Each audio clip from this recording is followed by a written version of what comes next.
Welcome. You are at the CCC. Where there are no outside issues. My name's Anthony. I'm an addict and an alcoholic, another bozo on the bus, and I care about you. Yes, and I'm LouiLou. My pronouns are he and him, and I am in recovery for crystal meth and alcohol. And each week we strive to foster a brave space where we can engage in conversations centered around topics of recovery. And our intention is to hold and inspire better spaces for more people in recovery by tackling issues sometimes used to separate us. But before we do that, please like, share, comment on this episode, and ring your bell if you have one. Yeah, ding one. You can ding a bell. Exactly. You can ring a bell. You can ding a bell. And now the disclaimer. The thoughts and opinions expressed on At the CCC are alone. We do not represent anyone but ourselves. In other words, we're just a couple of friends behind a mic here to entertain you. And of course, all the things we say are for general information purposes only. Absolutely. So welcome back, Louis. Welcome back, Anthony. Yeah. We've been, so for those of you who follow us, we've been gone for strategic planning for the quarter. Limbo. We have been in limbo. We're in a new location, so we're recording in a new location. We have a new schedule. There's so many good things to talk to you about. If it sounds like yeah, we're in. If it sounds like we've regressed because there's some kind of reverb or echo, that's because we're adjusting to our new studio space. Absolutely. How have you been, Louis? Oh. Oh my God. It's like that was so loaded. I have been good. It's like I've been working through things. It's like I feel like I have been experiencing, a run of emotions, and I'm working through them. But other than that, I've been really good. It's the holiday season. I work retail, and it's super crazy. How have you been? I've been okay. Actually, in line with today's topic, which is post-election recovery or post-election. Recovery and post-election, for real. Look at him. He's on top of it. I know you were on top of it. Everyone came. What? Give it up for Jordan. Yeah, everyone came with their A game. We've got Jordan and Jason behind the production table. 2 J's production. 2 days production. Hey. But like I was saying, so in line with today's topic, just a couple of days ago, I was telling you earlier, I kind of had a meltdown there, and I attribute it to a lot of the stuff that happened after the election. I feel a little, what do I want to say? There was all this bullshit that was shared online about liberals crying and all this other stuff. And I did have a very strong reaction. But the reaction it was a fraction to do with the results themselves as much as the implications and the symbolism of the results of the election. Oh, absolutely. It was really about what does this mean? Right.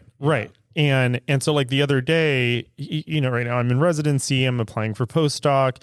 And, part of, I think, what was coming up for me is that I'm entering this evaluative process.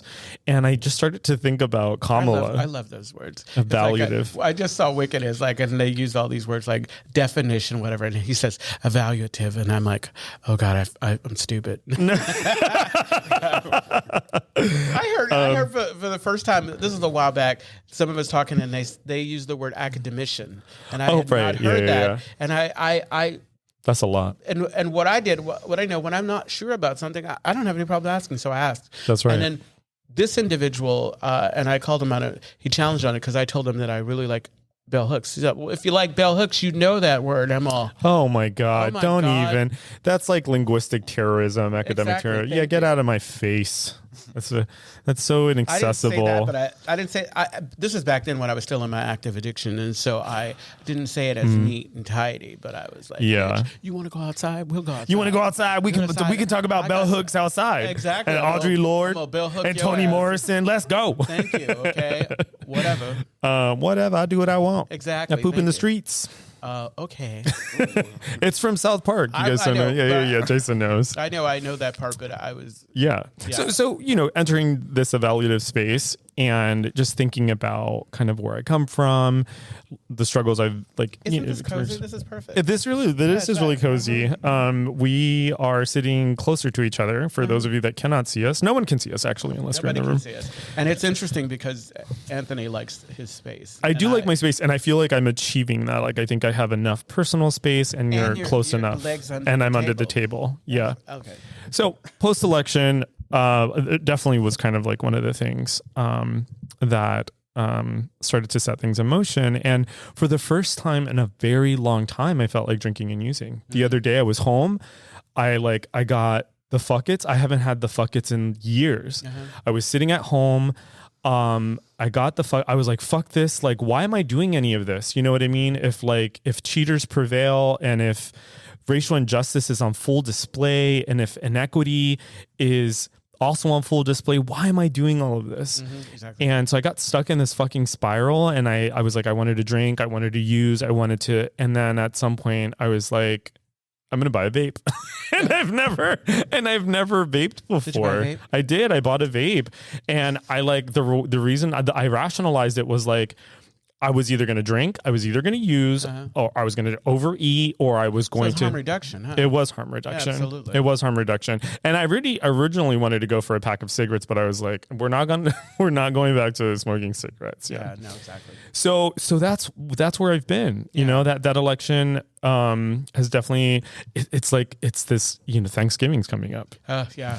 And my family will not. I mean, we don't broach politics, although my one aunt tries it.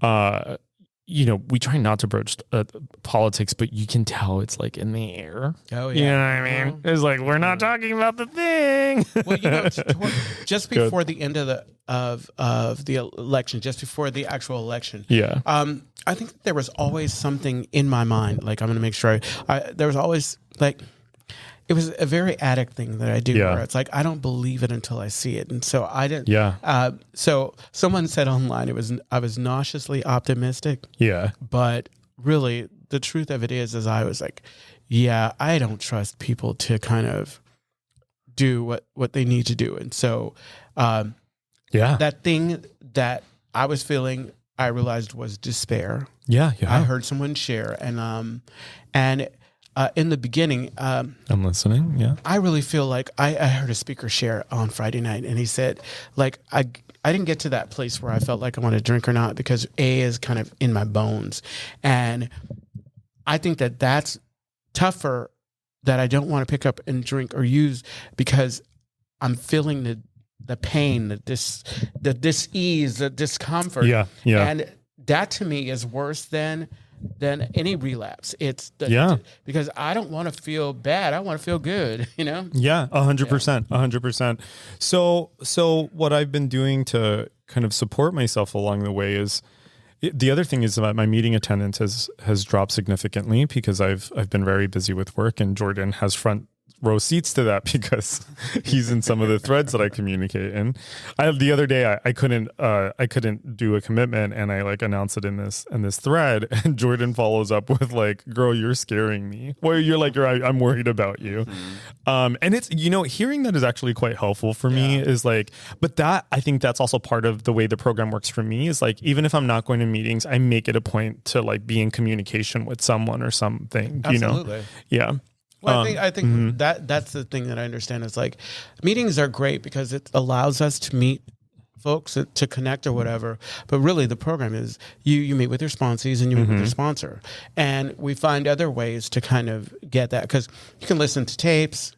You can sign it. Like, I will sign into Zoom, not turn on my camera, and just listen. Yeah. And like you said, connect with people. I think that's absolutely important. Yeah. I've been thinking a lot about, so I was just Googling something because I came across a book that was mentioned recently. And I forget who I was talking to, but they talked about this book. It's called Theory of Justice by John Rawls. And it's about, basically it was suggested to me to read it. And they were saying, like, if you want to understand what's like happening right now, this guy wrote about it a long time ago. So I can't say too much about the book, but if, people know about it, hit us up. Let us know. Theory of But yeah, justice. a exactly. theory of justice. It's on my. I'm going to start reading it this week. So let's talk about What? let's talk about what's coming down the pipe. Let's talk about the. I'm all taking your job. No, you're fine. Tell me. Go. Well, I mean, point the way. Lead the way, Moses. Before we go back into talking about because I do want to talk about some of the things that I was feeling and what's changed and how I'm kind of and because it's been an interesting month. It sure has. It's an interesting month, and I've gone through daily. I was going through all of the stages of grief and change and everything, and I'm in a good place now. But I realize that that's because I have a program. And I had reached a point where the only place where I could get relief, especially in those first days, was in my bed, and I didn't want to get out of it. And I was thinking, oh my God, that is why, when people are depressed and they're going through stuff and they're having, I didn't want to find myself not being able to get out of bed because it was such a safe and comfortable and familiar place. Yeah. And so I relied on, I was just making TikToks, but I was just sending information out. I wasn't watching anything else. Because I didn't want to hear anybody bragging or saying, well, this happened because, afterwards they have to do the evaluation, why did this happen, and the blame. Oh gosh, and this and that and whatever, and I'm all whatever. Yeah. No. I had a conversation with a friend of both of ours who was like, "Let me tell you what went wrong with her campaign," and I'm like, "Girl, I'm going to say no here. It's you know what? There may have been flaws." But I don't think that there could have been anything else. No, nothing could have. Because I think anybody in that position, because you had all of these situations or whatever. On the other side, they just managed to find a way to present their messaging to folks who were not doing their own work. Yeah, sure. Yeah, I mean, we can cut that pie in a bunch of different ways, and we'll never know really. And I think where I land with all of this is everything was on full display. Oh, absolutely. Right? And people still made the decisions that they made. Exactly. And, I think I've talked about this before, the pendulum swings. It's like, okay, fine. But we're going to sit back and let's let you govern. Exactly. I feel like just the way this unfolded, we don't see it now because it's uncomfortable. Yeah. Needed to happen this way. Of course, because yeah. Folks are asleep. Mm-hmm. I've been reclaiming. I'm gonna get shirts made. Stay woke. Stay woke. I've been reclaiming that because they bastardized that whole thing. Sure, when it was something that was so amazing and crucial to men of color. Like when hey, look, keep your eyes open. Mm-hmm. And they're all of a sudden it's a bad thing. Yeah, and I think bringing it back to recovery is that those things it's not like recovery spaces are apolitical, although AA and 12-step is apolitical, but it's really hard to, draw that distinction when especially when you live in a big city like ours, where what people's political leanings are. Absolutely. And, people are very kind of very boisterous about it on Facebook or other places. So it does kind of keyboard warriors. Keyboard warriors. The worst is the ones that they will come for you like crazy online. Yeah. And then when you see them in person, hey girl, hey. I'm all, hey girl, hey, nothing. Yeah. I want some of that same energy. Yeah. I get that. So yeah, what you were saying earlier, what's happening, what are we doing that's new? So a couple things that we're doing that's new. So we're recording in a new location. Uh-huh. That's the first thing. The other thing is that we are we're not going to be filming things live as often. We'll do live recordings during special events, like special a conference. Occasions. Yes, stuff like that. But what we want to do to make Jason's birthday. What we want to do is Jordan's bar mitzvah. I'm not even Jewish. Mazel tov. God, that threw me off. No, because Okay, so no, it's funny. It's what? like I'm all because you do that, and sometimes it's like how he sings and whatever. I'm all, I just want to. Okay, I'm gonna. Yeah, it's something really annoying that I do. Like sometimes when I'm with friends, it's kind of like a tick. Sometimes where I'm with friends, if someone says something, I just repeat it. Yeah. Yeah. Let's talk about why we decided. Let's talk about why we decided to Well, that's what I was going to get to is that what we want to do, like ultimately, is we want to make the podcast more sustainable. And the way we have been operating in the past has been kind of not very kind of mainstream, right? So a lot of podcasts will front load the recordings and they will release them on a different schedule. What we've been doing or have been doing in the past, or were doing in the past, is recording once a week live and then uploading and then putting it out. So what we're wanting to do is we're trying to make it more sustainable since we do this for fun and for free. Yeah. And we all have full-time jobs. He said, say that free again. Okay. For fun and for free. Yeah, so that's it. So that's not all of it, but we've changed how we're recording. We're working on a different timetable these days. And yeah, we will be making sure that exactly when new episodes are going to be dropping, so that you can, so that we can continue. Yeah, we continue to grow. And build our this family that we have, because this has been sustaining. This has been really. I mean, we've been going for a few years now. Yeah, we've been going for a few years now. So, that's what's happening. Absolutely. Anything else, Jordan? Can you think of anything? No, I think that's everything. Yeah. We had a lovely retreat up in Truckee at Justin's palatial home up there. Me using big words. Yeah, his family's second home.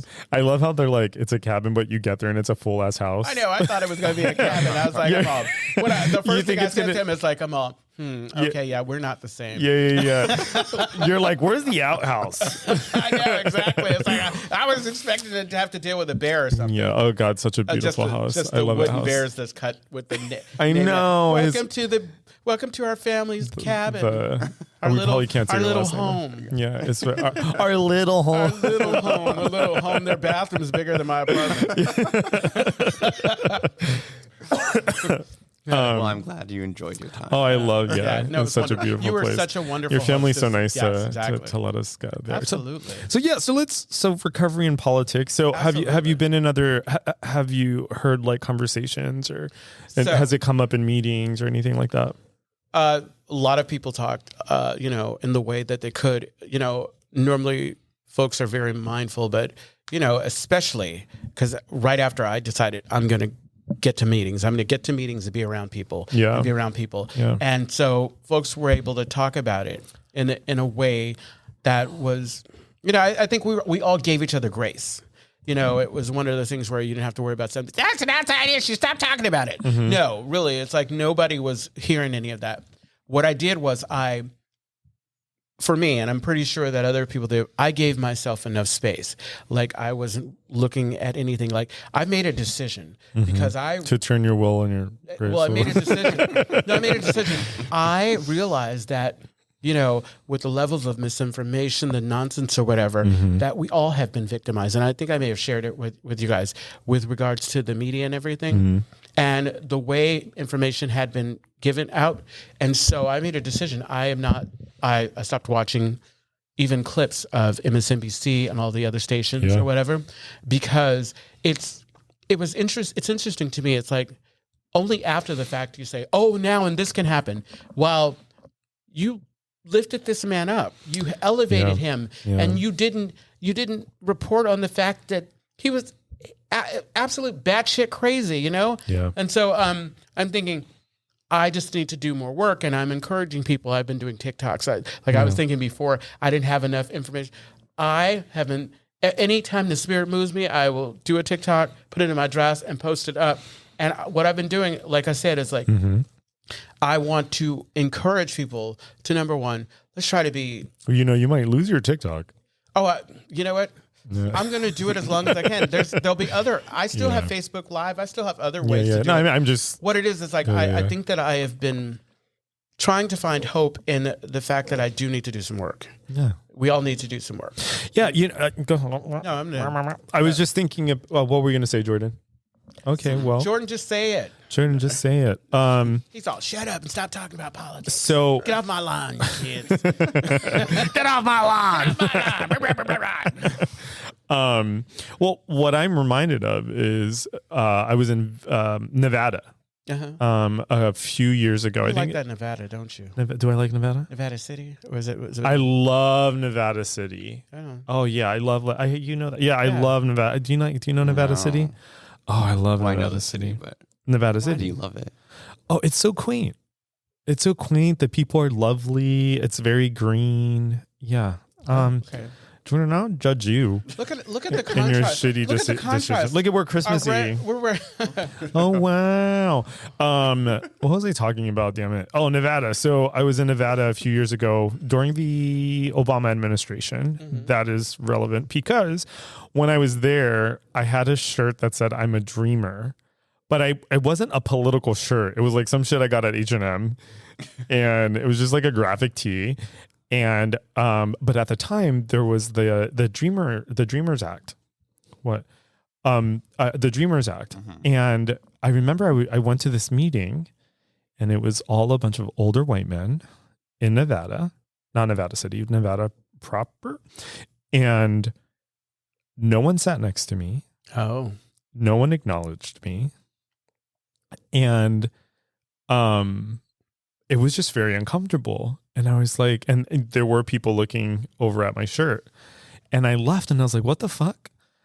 And then I was like, oh, like this is, yeah, I mean, it's AA, but like, there was probably like a political issue here. You know what I mean? Exactly. That there was like a, there's some people that are really hardcore in AA about like singleness of purpose, and you keep that stuff outside or whatever, which is interesting because that's a microaggression. Yeah, of course. Yeah. I mean, I like something that you've said before, and I've heard it echoed in other spaces, is that if it has the ability to impact my recovery and my sobriety, it most certainly is not an outside issue. No, absolutely. Yeah. Absolutely. Yeah. And I think the key is like, and I've had to talk about this with, I remember one sponsor, somebody that we know,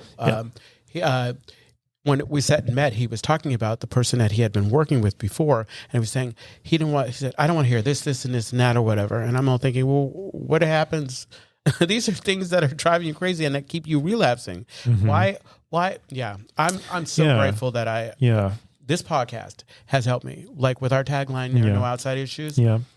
It really is important that we talk about stuff, because I think that's when I put a name on something and I talk about it or whatever, it takes away the shit that can really get me going.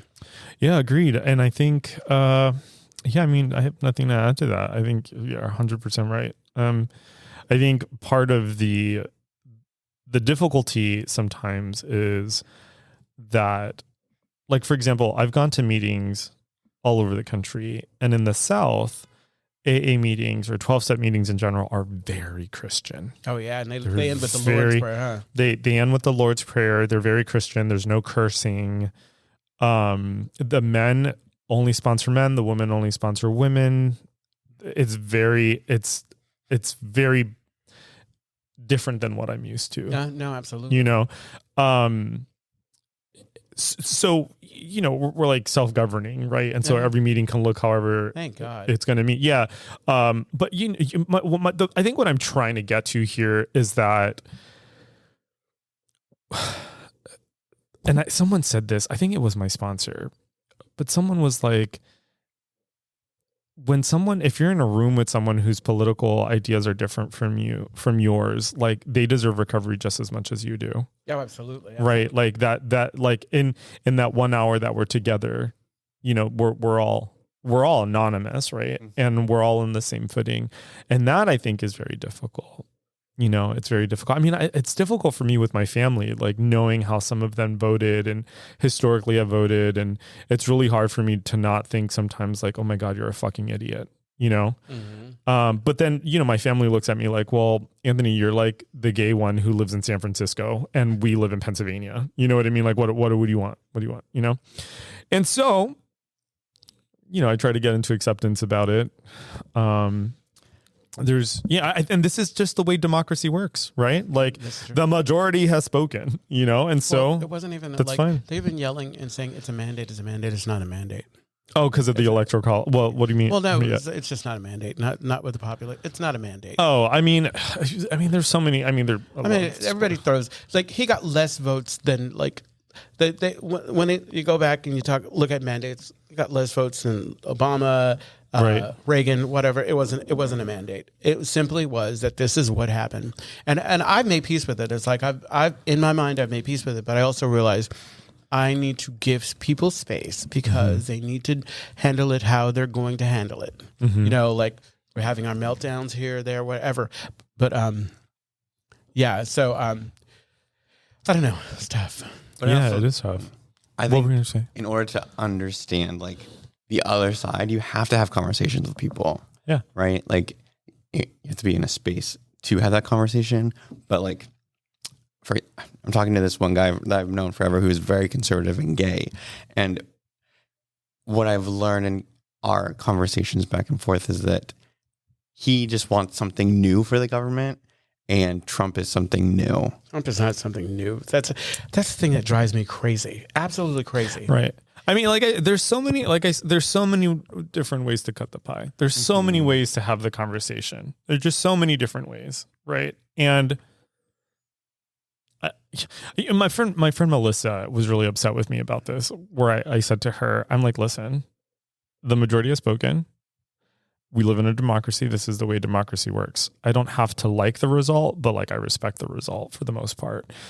And and so I told her, I was like, well, I'm going to like stand back and cross my arms and watch it all go to hell, you know? And she's like, you can't do that. You know, like, Melissa listens to us. She's like, you can't do that. That's so irresponsible. You need to get up and fight, girl. I have so much going on. I'm trying to survive, you know? And of course, you know, like I'm as involved as I possibly can. I donated and all that stuff. Yeah, and I ain't even got money to donate like that. I want a refund, actually. Going back to what I was saying about all of us being victimized. Like I was thinking about like this story that they played like and obviously fear was driving a lot on both sides. Yeah. And basically the story was, okay, so Trump was speaking to this Christian group. And what we didn't know is that this is a Christian group, this group of Christians that don't vote all the time. And so Trump said, you know, vote this once and you won't ever have to vote again. Yeah. What they presented was that Trump was going to make it so that he was a dictator and he was never going to, and so taking that out of context, it was like, what? And he even explained it in his kind of silly way. And I let that kind of take me and I ran with it. And I'm like thinking that it's that kind of irresponsible journalism or lack of journalism that is the problem. And so I'm like, this makes no sense. This is just batty. Yeah. And I wonder too if when Obama, did you just fart? No, it was the chair. Oh, okay. I was like, you really did that on air, honey? That's your gig. It's like burp, fart, burp. I've been very good about not doing that on the air anymore. Anymore. When was the last time I did it? Not this season. That's not true. Well, yeah, because this season just give it some time. There is still time. Yeah. I forgot what I was going to say. No. What were you talking about? Were you saying something about Obama? Abomination. Abomination. Do you see that? Yeah. That was hilarious. Yeah. I love what I was going to say is, and I wonder if that's how the conservatives felt when Obama won. You know? And yeah, it's like if you, I think it's got to be so tough, but you have to make sure that you're able to reach out and connect with everyone. I think the messaging, like, obviously the economy was getting better and whatever, but the problem is like people were still feeling the sting of it. So how do you say, I get it, I understand you're going through whatever, I just want, these things are happening. Ah, man, it's like, I feel like the next 2 years, and I'm saying 2 years, I feel like the thing that was terrifying is feel like right after he takes office, all of a sudden the gauntlet is going to drop. What I am super excited about is the chaos that is already ensuing. Oh gosh, yeah. The infighting is already happening. Like somebody said, I think it was a Turkish proverb or whatever. When you invite the clown into the clown doesn't become the king or a prince. the palace becomes a circus. Yeah. And that's exactly what it is, because it's like, it is quite clear, and he's trying to bring in people that are going to blow smoke up his ass and tell him what he wants to hear. And you're starting to see folks say, the other people say, nah, this doesn't work. We need to make sure that, there's some semblance of normalcy in this. And I call bullshit on some of those people, because it's like, you made this okay, and now you want to you knew what you were doing. You knew what you're getting into. We're moving into the fuck around and find out phase of the show. And one of the things my friend said to me, he's in his 60s now. He said, Anthony, this is not. It's so cold. You're not cold? No. I put my hoodie up, and Louis thought that was funny, so he mocked me. Because that's where we're at in 2024. I'm like being bullied for being cold. Our current president has made it so. My bullying is brought to you by Trump. President-elect. President-elect. Yeah. But it's so... apparently, he's been president for the last 4 years, too. It was cold. I forgot what I was going to say again. Oh. Trump, Obama. It doesn't matter. It does matter, and it doesn't matter. You know what I mean? So my question is, where do we go from here? What do I do moving forward from now to the next 4 years? Well, the problem is that you're not here to ask questions. Well, no, I think it's a good question. I think it's a good question, but I think it's a good question, but I feel like it is, the answer is going to change. It like now, I think that it's important to do self-care, to figure out how do you get through. And then I feel like we have a responsibility to engage in a way that we can educate, because there's a lot of folks who were on the fence, who made the decision to vote for Trump because of this, that, whatever. And I realize, I joke about the fuck around and find out part of it, but what's going to happen is when folks start to feel the real, what the implication of their decision, with my going back to TikTok, with my TikToks, I've been trying to have the conversations, trying to find my community, and I think it is time to build a community and build a strong community in a way where folks are educating themselves, that are kind of, because I feel like the only way we're going to get past this is we start having real conversations with people, not just hoping or expecting, and shutting up those voices that, just simply regurgitate or misinformation, Yeah. And I think, I think it's okay to be, I want to normalize being upset about the election results, and it's okay to, for there to be discomfort. I have an old colleague who, I don't ever follow shit on LinkedIn, but an old colleague wrote something on LinkedIn that I thought was really nice. And he said that, he never posts anything, and that he feels the need to say that it's okay to not be okay. Oh yeah. Right. And it's okay. It's okay to give yourself space from family members and friends who voted. That's right. That's right. Because there are people on the other side, all of a sudden they're all congenial. It's like, oh, can we work together? It's like, whatever. Can we this, that, whatever? No, you've been vilifying us. You've been throwing rocks at us and then turning and blaming it on us. Yeah, because that's exactly what's been happening on the other side. Yeah. So I think there are a few things that we can do. At least these are the things that I turn to that tend to be really grounding. Is I try to educate myself as much as I can on the political process, on local government, on absolutely, national. Federal politics, and pick up a book and read. Yeah, educating myself on those things. I strive to be able to have kind of level-headed conversations about certain things, and I feel like part of what can be very disempowering is feeling like you don't have enough information. So that's the first thing that I think of, is just educating yourself and being. I think the other thing is that staying engaged. I think that it is hard to stay engaged when there's upset, but staying engaged is crucial for any movement. Yeah. and by movement, I don't mean like a political movement, but I mean like movement and with respect to like the way politics work in general, right? Like in order for things to continue to move, we need to stay engaged. Like now is not the time to say like, fuck it. You know? Yeah, no, exactly. Yeah. There's so and like I said before, like not watching like the mainstream media, I realize that that's not going to last. Yeah. I just have to find a balanced way to do it because there are so many other outlets, so many other ways to kind of get information. But I think that another thing that I talk about a lot is not getting stuck in our own vacuum, you know, because on the other side, obviously you have what do they call it? The echo chamber or whatever. I need to be careful not to just gravitate towards the voices that are saying what I want to hear. Yeah, that's such a good point. Yeah. Years ago, I was working with this attorney who I later learned was like the president of the Federalist Society at Harvard Law. I didn't know that before working with him. I didn't know that until after we slept together. Yeah, this is when I was applying. No, this is when I was applying to law school. He was a law school application consultant.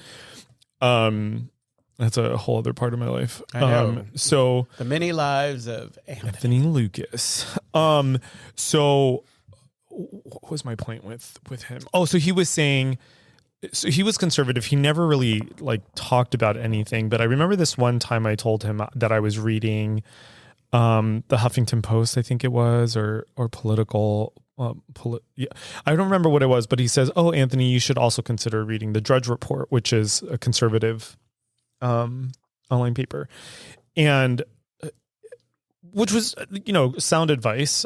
And I think you're right. I think we do need to, we should listen to what other people are saying, even if we disagree. And I think part of what makes, our communication effective is if you can hear what somebody else is saying. Like, for example, when I hear like, "Oh, we just want to change," I get that. Yeah, exactly. I get that. Like, we don't, it felt like too much of the same to vote for Okay. Yeah. I get that. And I think that's the other thing is that we just have to have, I don't know if I want to say this, but I know, like, we just have to have faith in the process, absolutely. That's what I'm thinking. It's like, it probably is happening the way that it needed to happen, because had it happened the other way, we also have to deal with the fact that the levels of discord like that, could you imagine? Like we had January 6th last time. Oh yeah. It's like, I mean, that was the real fear, the real threat too. The other thing I was going to say, similar to this, is, I think about, it's so interesting because in my family, there are two people my family is generally pretty conservative. We're from Pennsylvania. A lot of families, POC families are yeah. Well, part of that I think is, I have a lot of different ideas about why that might be. But in my family, religion. Yeah. There is a lot of it. A lot of it is Jews. But I also think so. I come from Pennsylvania, and I think one of the things that I really like about Pennsylvania and Pennsylvanians is that it truly is a swing state. The same person that might vote Republican one year, it might not vote Republican the next, right? So I will say that. So all the Pennsylvanians that I know are very much like that. So that being said, and I miss that. I miss that when you could vote for someone, not because, because now the distinction between like, and I'm going to say MAGA. I'm not going to say Republican, but MAGA and Democrats is like, I'm not doing it. I'm just not. Yeah. Well, one of the things that I appreciate about Pennsylvanians and people in my family is that they keep it very simple. We're a simple kind of people. No, and I don't mean that like as a pejorative, but I mean like they keep it very simple. Like Seth Meyers talked about this on one show not too long ago, where he was saying that that the messaging, like a lot of the Democratic messaging, can get kind of convoluted and too heady, right? Where like some of the more like the stronger messages that were being made by the right were like just very clear and crisp, right? My friend's mom, who Claire and Chris, for someone who needed to be there in a hospital. clear. Like the thing is like whether right or wrong, it was clear. Yeah, you know what I mean. So it's kind of like my friend's mom. This was during the last election, Hillary. That is. She said, Anthony, you live in the TL, and you see homeless people around all the time. And you see people doing drugs and stuff like that. She's like, if someone told you, I'm going to clean that shit up, very matter of factly, we're going to just put people in jail. That's going to be more. You're going to be more responsive to like the quick fix because you're just so over. Absolutely. Like whether right or wrong, right? And so that was her point. Her point was, and that's how I think a lot of Pennsylvanians think is that like we just want to see shit done. Yeah. I think I'm not like, no tea, no shade to Pennsylvanians. What I'm saying is that they keep it very simple. No, I understand. Yeah, they keep it very simple. And that makes sense. I mean, that makes a lot of sense. Yeah. So that was it. So the other thing that was coming up for me was around relationships in general. And so this is difficult for me because, like I said, I have people in my family that are quite conservative.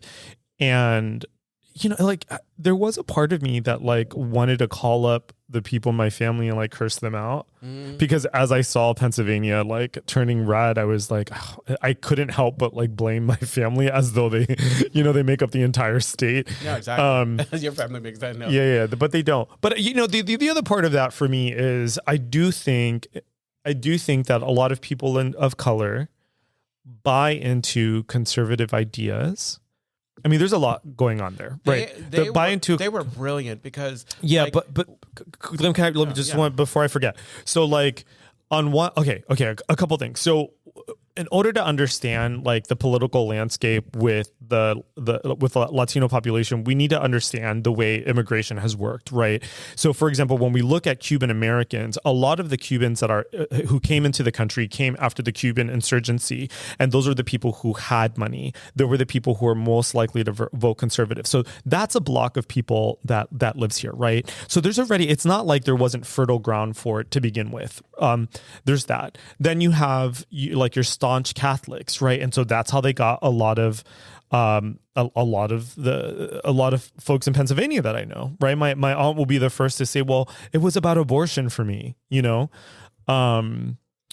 So it's important to understand the different like Latino groups that exist and why they might vote the way they do. The last thing I'll say about that is I also think there is a degree of buying into whiteness. And by buying into whiteness, what I mean here is... That's a whole nother show. Yeah, that's a whole other show. But what I mean by buying into whiteness or purchasing whiteness is that a person is so disenfranchised that their only way of gaining any semblance of power or to feel connected to any sort of community is to buy into the major narrative of whatever that community is, right? And so I think it's very easy for some Latinos to see this as a way of kind of gaining the acceptance of white people. And we've seen this politically before, right? Oh, like we've seen...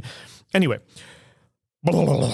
Oh my God. I'm not going to be able to go to sleep tonight because I feel like I just like wound myself up. The last two things I wanted to say is like self-care. I think like self-care is really important here. I think the most helpful approach to politics or these kind of discourses is to think strategically,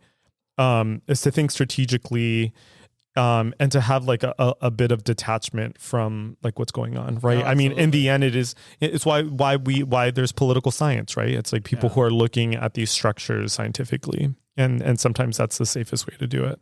Yeah.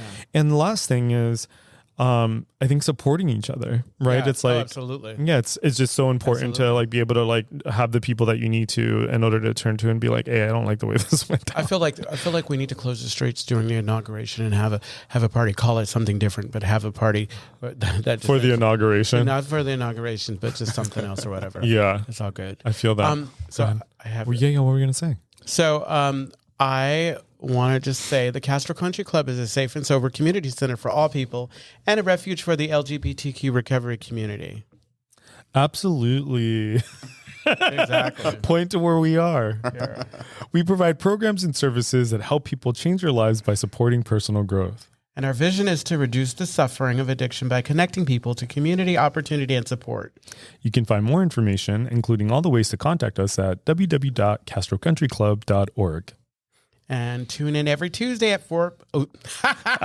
No. You know what? We'll have to change that. But you know what? Look for us wherever you listen to podcasts. Yeah, we will. You know what we're realizing in real time? Yeah. Is that we need to determine a date in which we release our new episodes. And we will. That's going to happen. And you know what? You just experienced that in real time with us. So thank you for being on this being a part of our trip with us. process. Yeah. Right on. Were you going to say something else? No.